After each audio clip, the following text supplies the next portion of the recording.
and we need to make Petrol work.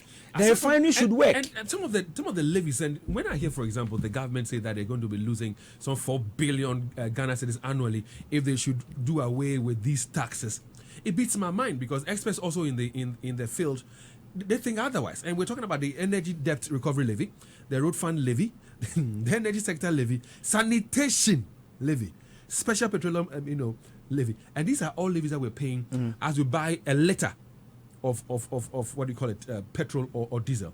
And again, I mean, Eugene, and of course to our listeners out there, the work done by the Ghana Statistical Service in terms of inflation in Ghana, they made mention of the fact that the components in that basket that is making our inflation go so high, 2 key things stood out: food and transportation. And this morning, if you listen to the news, this morning, they were telling us that even price of wache is going to go up. It's going up because we've talked about bread going up. Yeah, David, it should go up because they transport the rice. Already Ghana do not produce rice. We import them into the country. They transport beans, the onions. We go and import from Burkina Faso. So David, I've always said that, you see, these micro issues or these small issues, they dovetails into the bigger conversation. They dovetails into the bigger conversation. You'll be wondering why the woman have to increase the price of wache. But David, they buy beans. They buy rice, and the prices are not stable on the market. Exactly, the onions, tomatoes, and all those ingredients. And then you see the onions. The women drive from Ghana to Burkina Faso, which is a desert. Let me just say, a desert. Huge sums of money, and already the cedi is also not that strong. It's depreciating.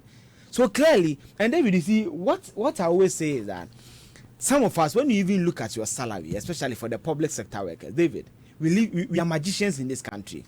Now, David, I'm telling you that when you go back to June 2021, David, bear with me here. June 2021 till now, petrol has increased by close to 100%. The price has doubled, because from an average of 6.29, you are buying it for 11.41. There's almost a double. That's 100%.